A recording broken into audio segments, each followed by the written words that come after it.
There are moments in life when the truth reveals itself with a force that leaves no room for denial, and mine arrived on a day that should have belonged entirely to my child.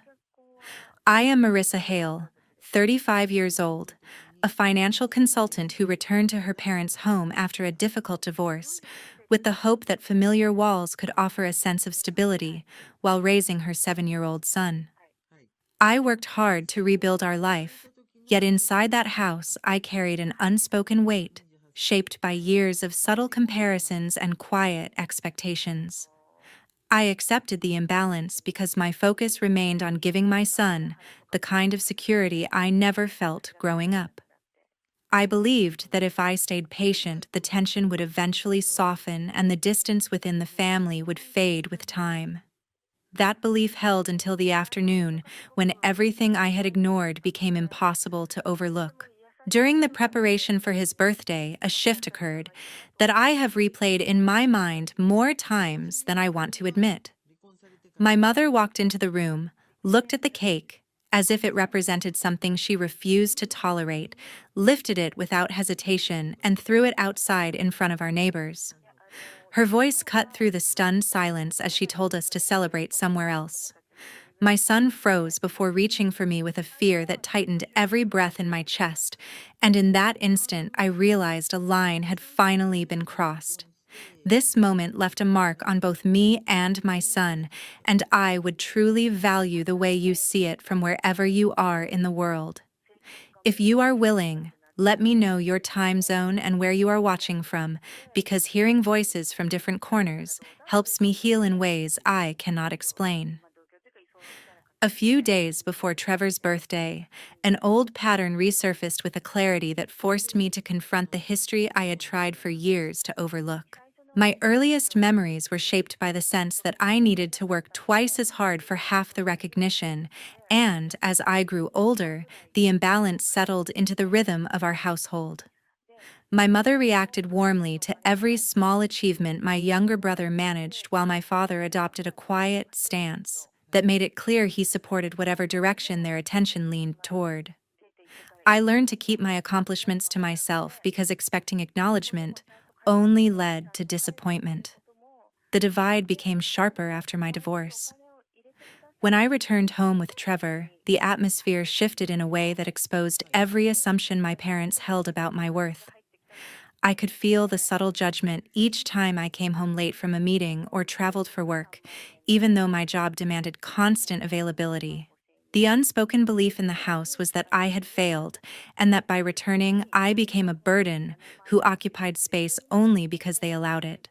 I stayed because I needed stability for my son, yet the undercurrent of disapproval never softened, not even for a moment. As Elliot began pursuing a startup idea, the dynamic tilted even further. He spoke passionately about the project, yet the pressure to support him financially fell heavily on me rather than on either of my parents. He approached me repeatedly with requests disguised as opportunities, insisting that a contribution would accelerate his progress. Each conversation carried an edge that hinted at resentment when I hesitated to take on more than I already shouldered. My parents responded with concern whenever he mentioned the challenges he faced, while offering me only the expectation that I would fill the gaps he could not handle. The situation reached a point where the requests no longer sounded like suggestions. Elliot came into the living room one afternoon and placed his laptop in front of me, showing a model of the car he claimed he needed for upcoming business meetings.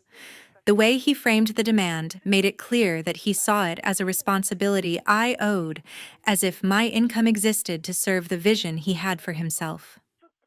When he explained that the car cost $30,000, he monitored my reaction with a confidence that suggested he believed I would accept without question. I told him calmly that I could not buy a luxury car for him, and the silence that followed cracked open a part of him I had tried to ignore. His face tightened before he stepped closer, raising his voice with accusations about how I refused to support the family even though I earned enough to help. He claimed that my success meant nothing if I would not contribute to the future he believed belonged to him. My mother entered at the height of the argument and immediately sided with him, insisting that I should step up because he had potential that justified every investment. Standing there listening to the two of them speak, as though my boundaries were an inconvenience, revealed how deeply the imbalance ran. Their certainty that I should comply came from years of believing my needs mattered less, and in that moment I realized how little had changed, despite all my effort to sustain peace in the house. The encounter stayed with me as Trevor's birthday approached, settling into my thoughts as a reminder of how fragile the calm inside our home truly was. One evening before the party, I felt a strange heaviness settle over the house as I tried to prepare the last details for Trevor's birthday. I had spent the entire week balancing client calls with the quiet hope that the small celebration would give him something to look forward to. Yet every step seemed to spark new tension inside my parents' home. I could sense the unease from the moment I brought the decorations into the living room because the atmosphere shifted the instant Mom walked in and glanced at the supplies in my hands. I focused on sorting the gift bags, while Mom reminded me that Elliot disliked loud gatherings and preferred a calm environment. Her tone made it clear that whatever Trevor wanted ranked far below Elliot's comfort. She did not raise her voice, but the comment carried a familiar chill that tightened my chest. I asked whether a simple table for the kids would be acceptable, and she responded that it would be better to avoid anything that looked excessive, because in her words, we should respect what Elliot enjoyed. The implication followed me through the room, as if I had disturbed something that was never mine to control. While we arranged a few items, I overheard a couple of neighbors murmuring near the fence outside. They had always kept an eye on our household since I moved back with my son, and their glances often lingered on me as if returning home after my divorce had marked me as a permanent burden. I tried to ignore the whispers and focus on the checklist, though even that task grew harder each time Mom sighed at a ribbon or at the color of the paper plates. She asked whether I truly needed so many things when we were sharing a roof with my parents, a question that stung more than she intended. That evening, my friend Kendra arrived unexpectedly. She was the only friend who had stayed close during the most difficult changes in my life, and she sensed the strain on my face the moment she stepped through the door. I introduced her to the room as my closest support, and she immediately stepped beside me to help tie the last few strings to the banner. Her presence eased some of the pressure gathering around my shoulders, yet she also noticed how Mom avoided acknowledging her or commenting on anything she did. When I walked her to the porch after she finished helping, she squeezed my hand and reminded me that Trevor deserved his moment even if the house felt colder than usual. As the evening grew later, the tension between Mom and me deepened. She asked me whether I had considered postponing the celebration since Elliot had been working late that week. I reminded her that the party was for Trevor and that I had already confirmed everything with the families of the kids invited. She frowned at my answer and told me that I had become too sensitive about things that were not as serious as I believed. Her dismissal silenced me for a long moment because it sounded much like the comments she made after my marriage ended the ones that convinced me I should be grateful to live under her roof again. Trevor was coloring in the corner when he overheard her tone. I saw his shoulders loosen at first, then tense again, and when I turned toward him, he avoided my eyes. He asked quietly whether his birthday bothered everyone and whether the adults wished he had chosen something smaller. His question settled into my mind in a way that left me struggling to respond without breaking. I sat beside him, placed my hand on his back, and told him that his birthday mattered and that the plans were staying exactly as they were. He nodded, though the earlier brightness in his expression faded into something heavier. By the time I tucked him into bed, I realized that the tension of the evening had carved a deeper line between what I hoped for him and what this household continued to impose on us. The celebration was only a day away, yet the air already felt fragile enough to crack if anyone spoke too loudly. When the day of the party finally arrived, the house felt unusually crowded as relatives, neighbors, and a few co-workers stepped through the doorway with the kind of polite smiles that often hid their curiosity about how my family functioned. I tried to stay focused on Trevor's excitement, even though my stomach tightened with every new voice drifting through the halls. I reminded myself that this was supposed to be a celebration for my son, not another reminder of how out of place we were in my own parents' home. My brother Elliot was already in the living room, acting as if the event had been arranged to inconvenience him personally. He stood with a stiff expression and a dismissive tone that spread through the room faster than any greeting. The moment he saw me carrying the small gift bags Trevor and I had prepared, he sighed in a way that made people glance at me before looking away again. He had perfected that slow burn of condescension years ago and used it whenever he wanted to remind everyone that he believed he carried more value in the family. Mom arrived beside him and looked at the cake I had ordered for Trevor. She studied it with an expression so sharp that my chest felt tight before she even spoke. "This will take up far too much room inside," she said, with a tone that suggested I should already have known the rule. "Move it to the backyard so it will not interfere with Elliot's space while he hosts his friends later." I tried to keep my voice steady when I answered her because the older I got, the more I understood how quickly she could twist anything into disrespect. I told her that the cake belonged on the table where Trevor wanted to blow out his candles since it was his birthday, and not an event built around Elliot's preferences. Mom did not appreciate the suggestion. Her eyes hardened in a way I recognized from countless childhood moments when she convinced herself that firmness was discipline rather than favoritism. She reached for the cake with a sudden force that startled several guests. Before I could stop her, she lifted it from the stand and threw it toward the ground with a burst of anger that silenced the entire room. The sound of Trevor's breath catching behind me hit harder than the cake hitting the floor.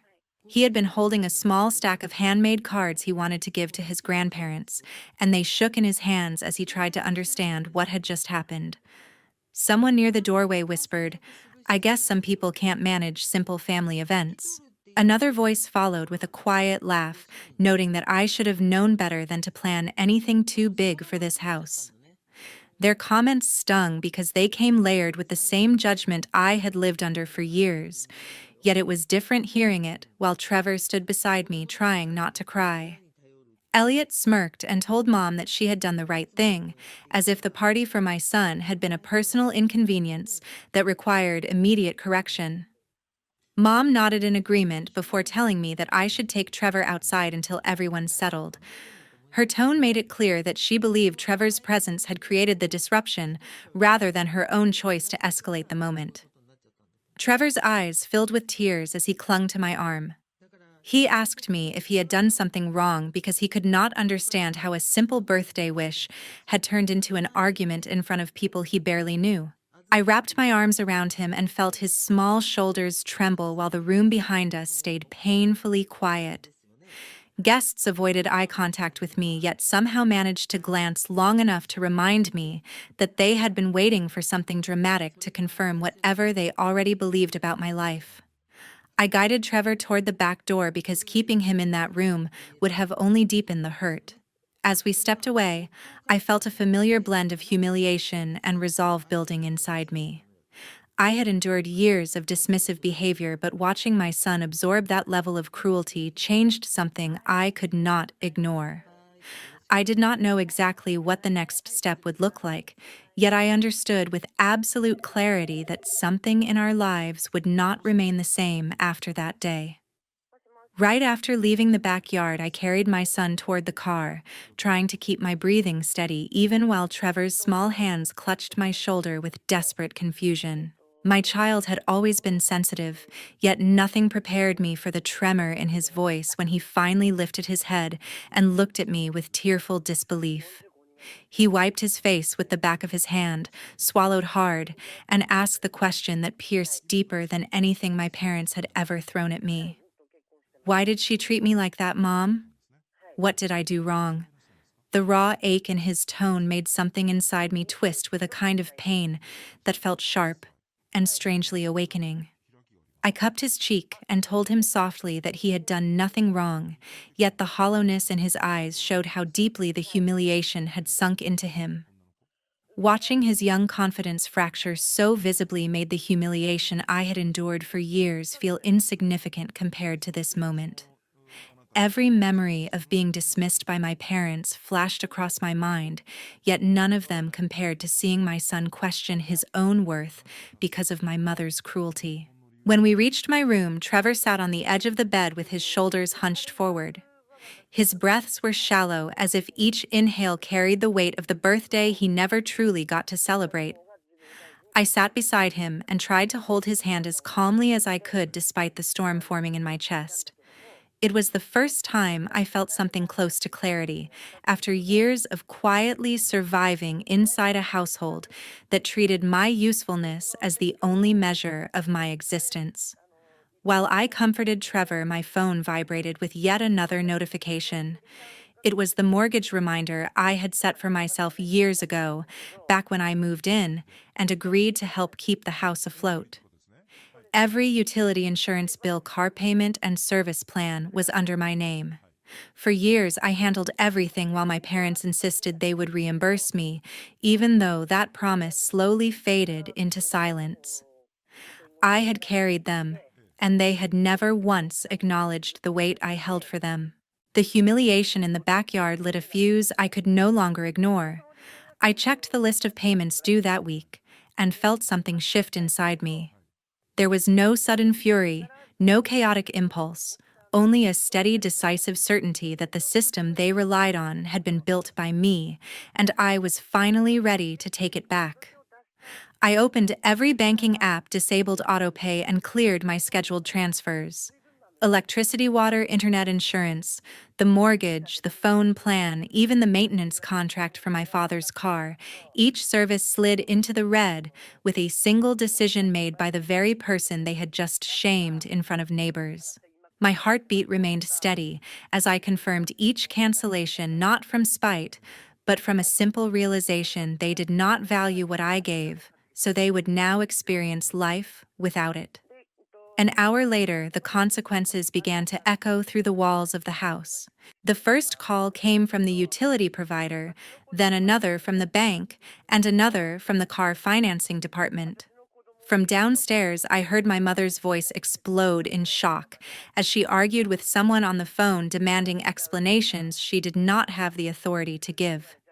A second later, the router stopped blinking and her frustration turned into frantic yelling that bounced harshly through the halls.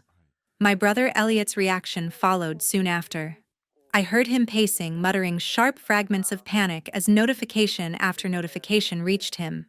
His startup had been draining every spare dollar he could find, and without stable internet or access to the house benefits I had always covered, his fragile system cracked almost instantly. The fear in his voice as he argued with a client revealed the truth he always tried to hide. He needed those services far more than he ever admitted.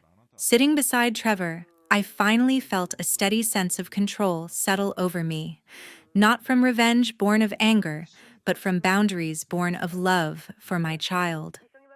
1 week later, the consequences of my decision began unfolding in ways no one in my family had expected. I had regained a sense of calm that felt foreign after years of living under pressure, yet the peace did not last long because new turmoil erupted from a place none of us had prepared for. News alerts started appearing on local forums about a malfunction in one of the devices produced by the company my brother Elliot had been running with misplaced confidence.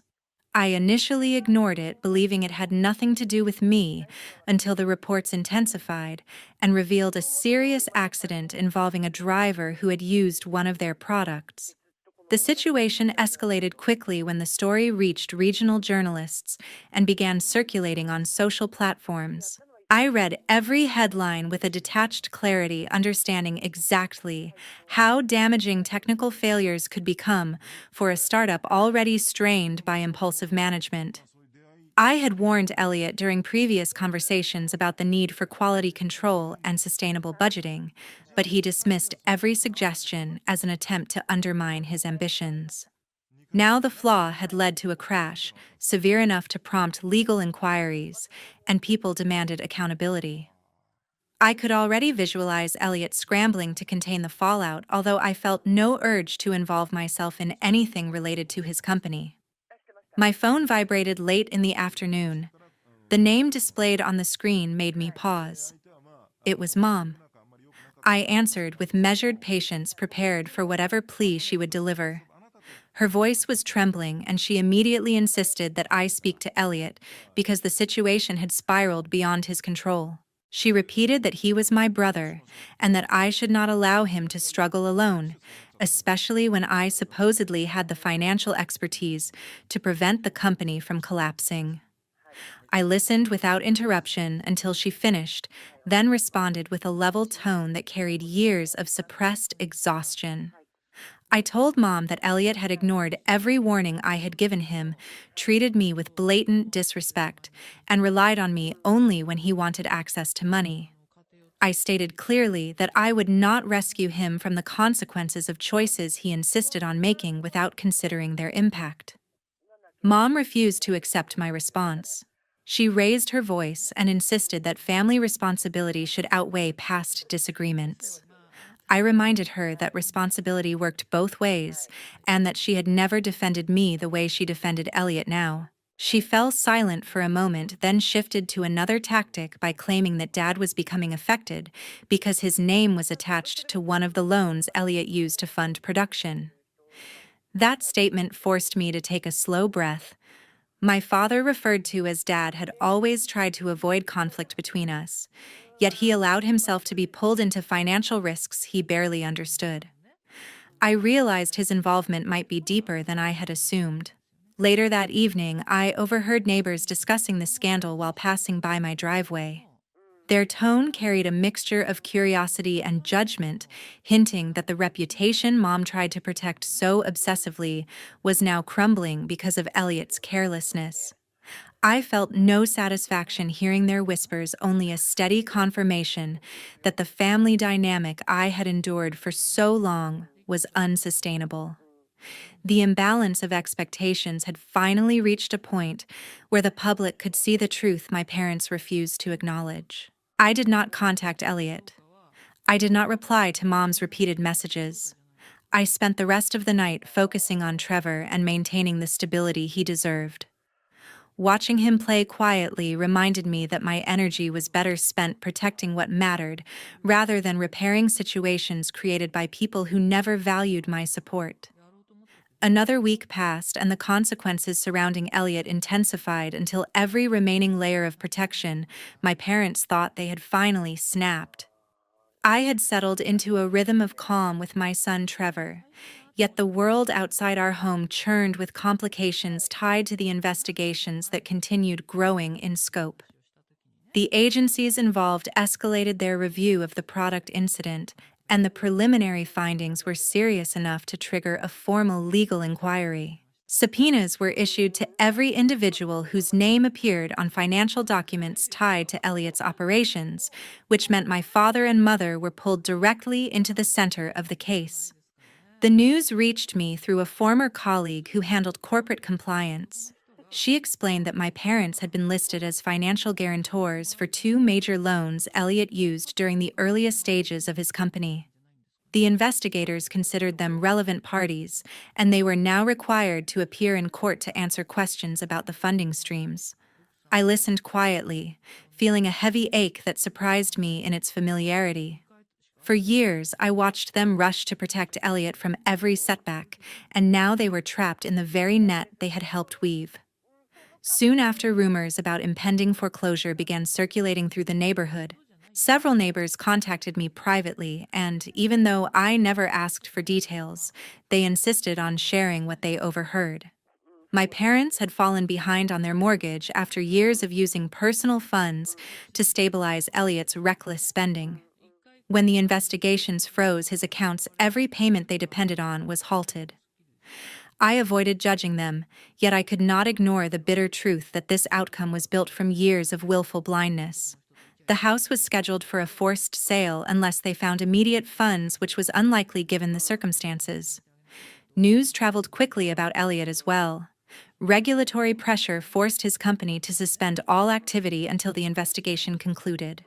Employees were either furloughed or released entirely, and suppliers cut ties without waiting for explanations. My brother had always believed failure was impossible for him, and now he faced a reality he had mocked others for experiencing. I did not reach out. There was nothing left to repair between us. Late in the afternoon, while I prepared dinner for Trevor, the doorbell rang. I felt a quiet certainty about who stood outside, even before I checked. I walked to the entryway and looked through the small side window. My mother stood on the porch shoulders, hunched hands clasped tightly, eyes clouded with a desperation I had never seen from her. For several moments I remained still. My breath controlled my resolve steady. The part of me shaped by years of dismissal wanted to open the door, yet the part I fought hard to rebuild knew that doing so would drag me back into a cycle that had consumed too much of my life. She knocked again, softer this time. Then she called my name, pleading for me to listen. I leaned against the wall, letting the weight of everything settle in my chest. I loved her, but love did not require returning to a place that had crushed me. I stepped back from the door with deliberate care and allowed silence to answer for me. After a long pause, her shadow shifted and she walked away. I returned to the kitchen where Trevor hummed while arranging his toys on the table. Peace felt fragile yet real, and I held on to it with everything I had. A few months after the fallout, the echo of everything that had shattered my family still lingered in local conversations and slow news cycles. I started noticing that updates about the investigation appeared regularly, each one revealing another turn in the legal consequences that had been building from the reckless decisions they had made. I felt a strange mixture of distance and clarity as I learned that the civil liabilities had reached their final stage.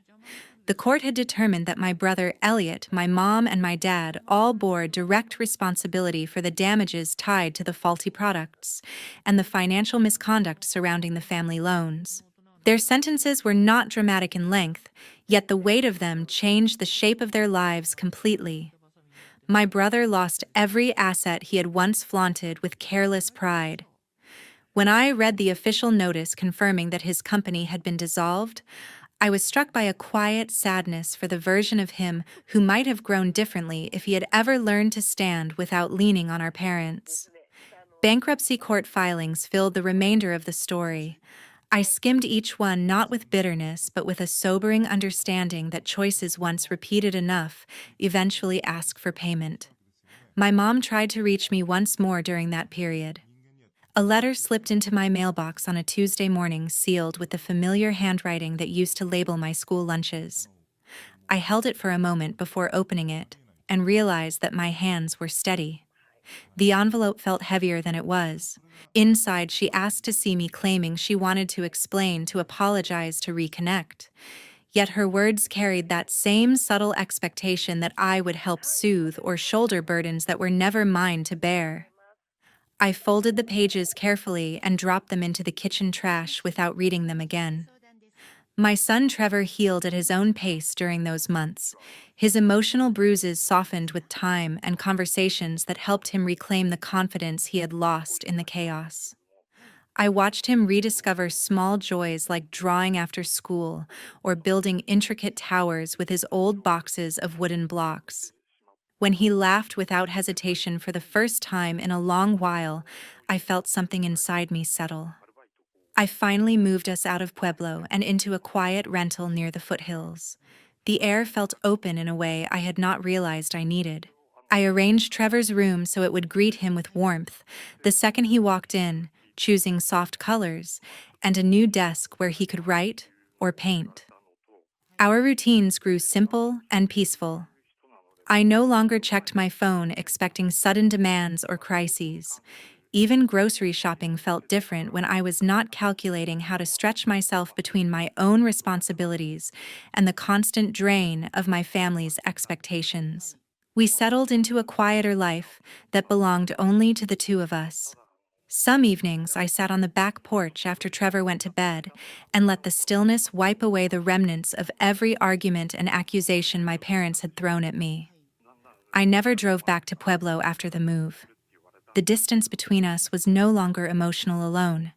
It had become a geographical boundary that marked my decision to protect the life I was rebuilding. I no longer needed to justify my choices or plead for respect that was never given freely. Peace, once unfamiliar, became something I recognized when I opened my door each morning. Life taught me that boundaries are not punishments, but necessary forms of honesty toward ourselves. When favoritism becomes a pattern, when respect is withheld, and when responsibility is avoided, distance can become an act of self-preservation rather than cruelty. Healing grows in spaces where dignity is allowed to breathe. Walking away was not about winning or proving anything. It was about choosing peace without waiting for permission that was never going to come. Thank you for staying with me until the very end of this story. I truly appreciate the time you spent listening to every step, every emotion, and every turning point. Your perspective matters, and I would love to hear how you interpreted the choices I made. Please feel free to share your thoughts, your experiences, or the lesson you took from this journey. Your voice adds depth to conversations like these.